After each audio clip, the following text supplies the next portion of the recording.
అప్పుడు ఏ విధంగా టెక్నికల్ గా అక్కడ లోపాలు ఇక్కడ లోపాలు. వెంకటకృష్ణ గారు నిజంగా మన రాష్ట్రానికి ఒక ఫ్యాక్టరీ వస్తే తెలుగుదేశం పార్టీగా కానీ ఒక యువకుడుగా కానీ నిజంగా అభినందించుండేవాడిని. అక్కడ ఇచ్చింది ఓఎంసీ స్టీల్ ఫ్యాక్టరీ కాదు, బ్రాహ్మణి స్టీల్స్ అని కడప జిల్లాలో రాజశేఖర రెడ్డి గారు ఇచ్చారు. ఇప్పుడు ఓఎంసీకి ఇచ్చిన దానికి బ్రాహ్మణి స్టీల్స్కి ఎలాంటి సంబంధం లేదు. రెండోది, ఈ రాష్ట్రంలో ఉండే దాదాపుగా ఖనిజ సంపదను మొత్తం బ్రాహ్మణి స్టీల్ ఫ్యాక్టరీ వస్తుంది కానీ వాటికే ఇవ్వాలని బ్లాంకెట్గా ఒక స్టే ఇచ్చారు, ఒక జీవో ఇచ్చారు. నేను ఒకటే అడుగుతున్నా రాజగోపాల్ గారిని, బ్రాహ్మణి స్టీల్ కట్టి అందులో స్టీల్ ఉత్పత్తి చేసి ఈ ఖనిజ సంపదను బ్రాహ్మణి స్టీల్స్కి ఇస్తే ఎవరికీ అభ్యంతరం లేదు.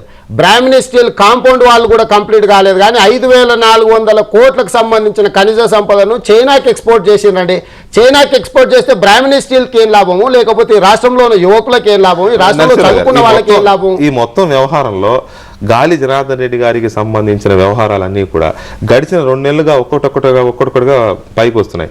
ఏంటి దీని వెనకాల ఉన్న మతలబు ఏంటి? ఇప్పుడు పూర్వం చిన్నప్పుడు నేను వినేవాడిని, సౌత్ అమెరికాలో ఒక మాఫియా గ్యాంగులు రాజ్యం వెళ్తున్నాయని. అక్కడ డ్రగ్ మాఫియాలు మిగతా మాఫియాలన్నీ కూడా కేవలం ధన సంపాదన కోసం ఎంతకని తెగించాయి. మన దేశంలో కూడా అక్కడ మధు కూడా, ఇక్కడ ఇతను మన రాష్ట్రంలో అయితే ప్రతి జిల్లాలో ఒక మధు కూడా అసలు ఒక మాఫియా గ్యాంగ్ లాగా తయారైంది. వీళ్ళు ఇప్పుడు ఇనప ఖనిజం ఉంది, 16 రూపాయలు గవర్నమెంట్ పే చేసి 3,000 రూపాయలకు అమ్ముకోవచ్చు. అది అంటే సక్రమంగా చేసినా సరే దాని మీద విపరీతం లాభాలు వస్తాయి, కోట్ల లాభాలు వస్తాయి. కానీ అక్రమంగా ఎందుకు చేస్తున్నాడు అతను? అక్రమంగా చేయాల్సిన అవసరం కూడా లేదు, సక్రమంగా చేసుకుంటే అనేక అవకాశాలు ఉన్నాయి అతనికి. అంటే ఏంటంటే వాళ్ళకి అహంకారం.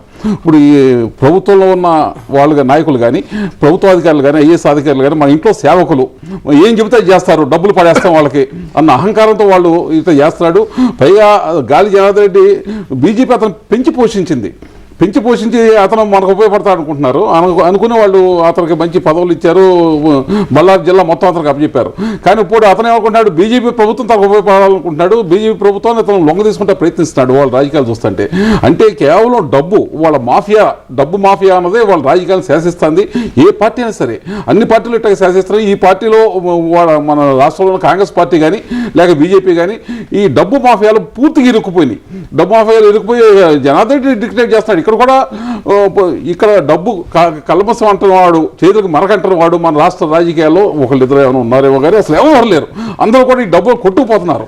ఇది చాలా ప్రజాస్వామ్యం మీద వాళ్ళు ఇస్తున్న సవాల్. ఇది ప్రజాస్వామ్యాన్ని మేము ఇలా వక్రీకరిస్తాం, ఇలా వినియోగించుకుంటాం, డబ్బుతో ప్రజాస్వామ్యం శాసిస్తామని ఒక సవాల్ విసురుతున్నారు వాళ్ళు ప్రజలకి. రేవంత్ రెడ్డి గారు, కర్ణాటక రాజకీయాల్లో ఇప్పుడు అక్కడ కనిపిస్తున్న బీజేపీ రాజకీయాల్లో కనిపిస్తున్న సంక్షోభానికి, మన రాష్ట్రంలో కనిపిస్తున్న రాజకీయ వ్యవహారాలకి, రాజశేఖర రెడ్డి గారు చనిపోయిన తర్వాత జరుగుతున్న ఈ వ్యవహారాలకి ఏమైనా లింక్ కనిపిస్తుందా మీకు? పత్రికలలో టీవీలలో చూసిన ఊహాగానాలను బట్టి ఇక్కడ కొంత ఏదైతే అధిష్టానానికి వ్యతిరేకంగా గలం విప్పుతున్నారో వీరికి గాలి జనార్దన్ రెడ్డి గారికి ఉన్న సంబంధాల అక్కడ స్విచ్ ఒత్తుతే కానీ ఇక్కడ బల్బు వెలగదనే థియరీ ఏమైనా హైకమాండ్ ఏమైనా ఉపయోగిస్తుందేమో.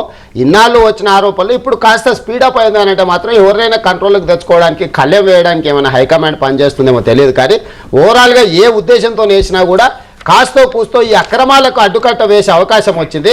అయితే ఇంకొకటి, నరసింహారావు గారు ఇక్కడ అక్రమంగా 16 రూపాయలు కట్టాల్సిన దాంట్లో ఎందుకు అక్రమంగా చేస్తున్నాను ఒక సందేహాన్ని వెలిపుచ్చారు. అంటే ఇక్కడ కొంచెం క్లారిటీ ఇద్దామని నా ఉద్దేశం, వేరేం లేదు. ఈరోజు ఒక మైనింగ్ లీజ్, ఒక 100 ఎకరాలు మనకు మైనింగ్ లీజ్ ఇస్తున్నంటే లీజ్లోనే మెన్షన్ చేస్తారు 100 ఎకర్స్ మీకు ఇస్తున్నాం, దీంట్లో ఇన్ని మెట్రిక్ టన్స్ మైన్ ఉంది, దీన్ని తవ్వుకోవచ్చు అని టెంటేటివ్గా మనకి ఇస్తారు. 1,00,000 మెట్రిక్ టన్నులు ఇందులో దొరుకుతుంది, దీన్ని అమ్ముకోని. కానీ ఇప్పుడు అక్కడ వారికి ఉన్న మైనింగ్ లీజ్ ఇచ్చింది హార్డ్లీ ఒక 200 ఎకరాలు ఉంటుంది.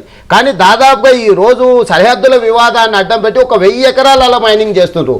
మీరు ఇప్పుడు ఈ ప్రభుత్వం దగ్గరకు పోయి పర్మిషన్ తీసుకోవాలంటే నీకు ఇచ్చిన 1,00,000 మెట్రిక్ టన్ అంటే నీకు ఏదైతే క్వాంటిటీ ఇచ్చిండ్రో దాని మందమే వాళ్ళు పర్మిట్స్ ఇస్తారు. మీకు అడ్డగోలుగా ఎంత అంటే అంత నా దగ్గర మనుషులు ఉండ్రు, మిషన్లు ఉండ్రు, రౌడీలు ఉండ్రు, నేను లక్షల కోట్ల మెట్రిక్ టన్లు ఖనిజ సంపద తవ్వుకొని ఎక్స్పోర్ట్ చేసుకుంటా అంటే ప్రభుత్వం ఒప్పుకోదు. ప్రభుత్వానికి కొన్ని లెక్కలు ఉన్నాయి, దీన్ని ఎంత టైంలో ఎంత తీయాలనే దానికి ఒక లెక్క ఉంది. రెండోది, మనకి ఏ ఏరియా అయితే మైనింగ్ లీజ్ ఇస్తారో దాంట్లో ఎంతో ఉంది ఖనిజ సంపద అనేది కూడా ప్రభుత్వానికి లెక్క పెట్టుకునే మైనింగ్ లీజ్ ఇస్తారు. రేవంత్ రెడ్డి గారు, మహబూబ్ నగర్ నుంచి మనోహర్ రెడ్డి గారిని పబ్లిక్ కాల్ ఒక లైన్లో ఉన్నారు. మనోహర్ రెడ్డి గారు, గుడ్ మార్నింగ్ అండి. మనోహర్ గారు, మీరు అడగదలుచుకుంది ఏమన్నా ఉంటే సూటిగా కాస్త సంక్షిప్తంగా అడగండి.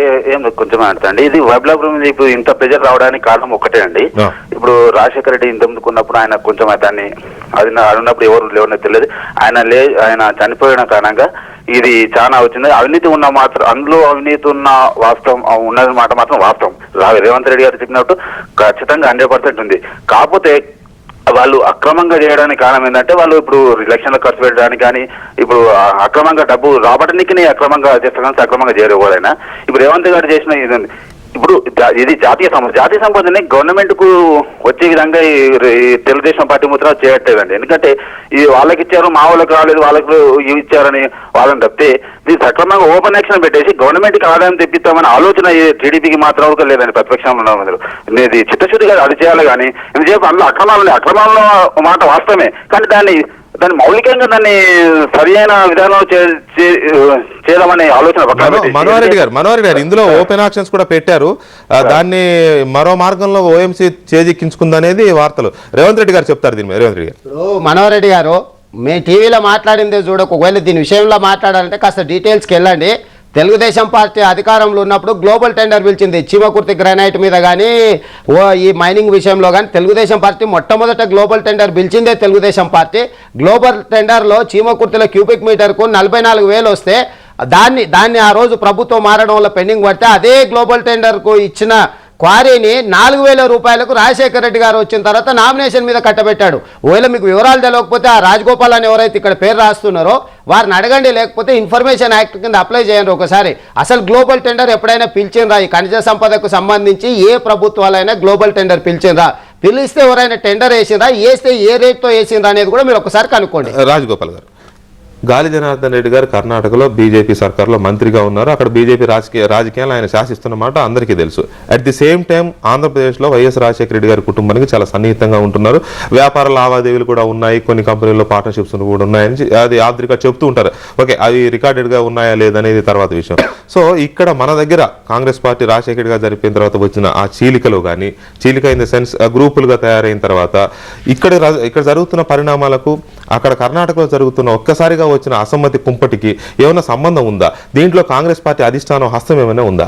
అసలు ఏంటంటే కాంగ్రెస్ కి ఈ విధంగా ఆలోచించదండి. ఇంకోటి, అసలు రాజశేఖర రెడ్డి గారికి ఓఎంసీకి కానీ బ్రాహ్మణ స్టీల్స్ కానీ ఎక్కడ లింక్ లేదండి.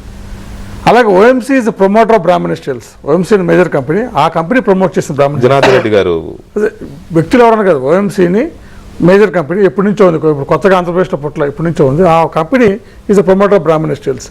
సో వాళ్ళు ఏదో ఏ పార్టీ అనేది సమస్య, ఏదో స్టేట్లోకి వెళ్ళి పనిచేస్తే ఏ పార్టీ చూడండి ఆ ప్రాజెక్ట్ మంచిదా కదా, ఉపయోగమే లేదా అని ఆలోచిస్తారు. అలాగే రాజశేఖర రెడ్డి గారు పలానా వాళ్ళు వచ్చారు, ఇంత మేజర్ స్టీల్ ప్లాంట్ పెడుతున్నారు, అది కడపనంగానే న్యాచురల్గా ఆయనకి ఇక్కడ బాగా వెనకబడిన ప్రాంతం, ఫ్యాక్షన్ రిటర్న్ ప్రాంతం, అక్కడ ఉద్యోగ అవకాశాలు వచ్చి అక్కడ అభివృద్ధి జరిగితే మంచి అనే భావంతో వాళ్ళకి అవకాశం చేసుకుంటారని అవకాశాలు కల్పించినాక ఇప్పుడు ప్రతిదీ లింక్ చేస్తే ఇంకా అభివృద్ధి చేయకపోతే అసలు లింకే ఉండదు. ఏదో అభివృద్ధి చేసినప్పుడు లింక్ అవుతుంది.